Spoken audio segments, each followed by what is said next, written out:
इसो हमारे खुदा यीशु मसीह का फजल हमेशा हम सबों के साथ होता रहे। इसो हमारे ख्याल हमारे ही ख्याल हैं, हमारी सोच हमारी ही सोच है।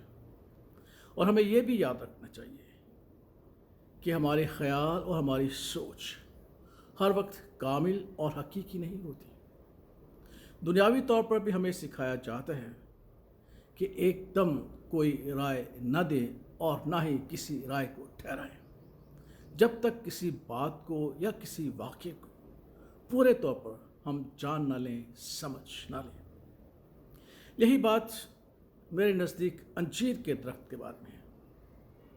अक्सर हम कह देते हैं कि खुदा यीशु मसीह ने अंजीर के दरख्त पर लानत की, और बाज़ औक़ात हम इस वाक़े की जो हेडिंग्स हैं, जो बाइबल मुक़द्दस में हमने ख़ुद दर्ज की हैं, वो ये है कि खुदा यीशु मसीह का अंजीर के दरख्त पर लानत करना।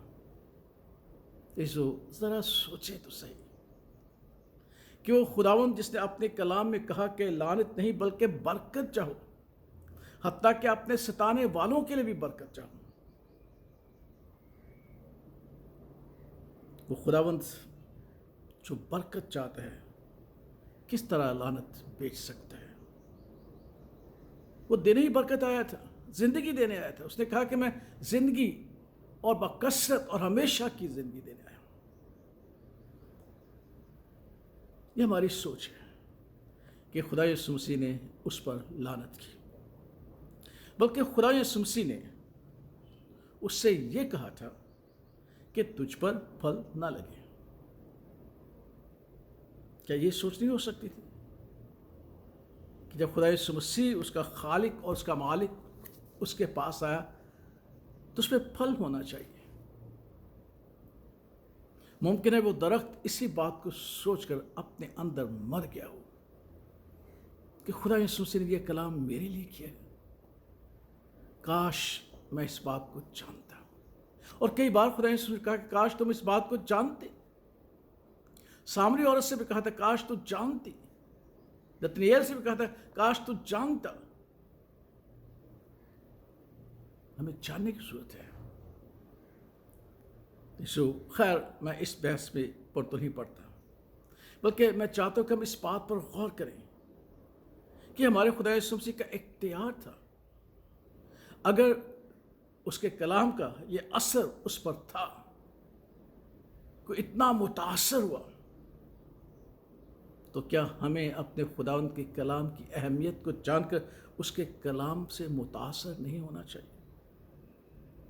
अंजीर का दरख्त खुदावंद की बात सुनकर मुतासर हो गया। क्या हम ये सोच नहीं सकते? और वो सूख गया। कई बार हम भी खुदावंद के पाक कलाम को सुनते तो अपने अंदर टूट जाते हैं।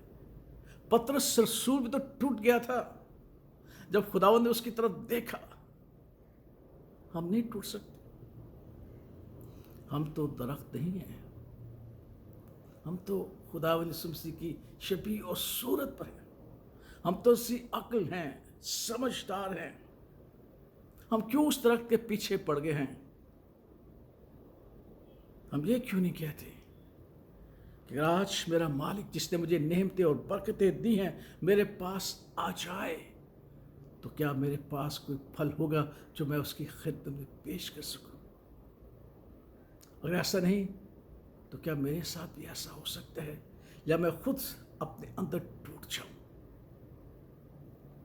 इसो खुदावंद की अदालत है, इस बात को हमें याद रखना है। लेकिन हमें इस बात को भी याद रखना है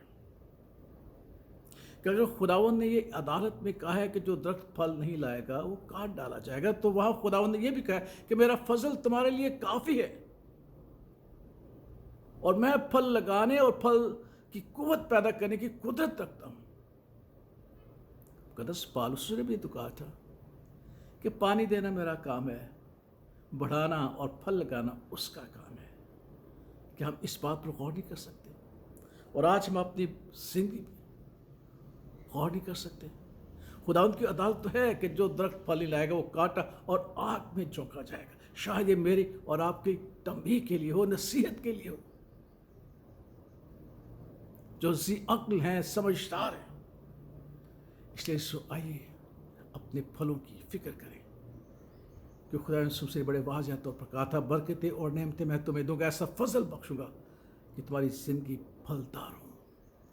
آئیے خدا ان کی نعمتوں برکتوں پر غور کریں، اس بڑے فضل پر غور کریں جو ہماری زندگی میں پھل پیدا کرنے کی قدرت رکھتا ہے۔ لعنت کی نہیں، برکت کی سوچیں، کہ یسوع مسیح برکت ہی دینے آیا تھا اور جاتے ہوئے برکت ہی دے گیا تھا، اور اسی کی برکت آج ہم میں، ہماری اولاد میں، ہمارے بزرگوں میں تاثیر کرتی تھی، ہم میں تاثیر کر رہی ہے اور ہماری اولاد میں تاثیر کرے گی۔ یہی اس کا فضل ہے، یہی اس کی محبت ہے۔ خدا باپ، خدا بیٹے اور خدا روح اس کے نام میں، آمین۔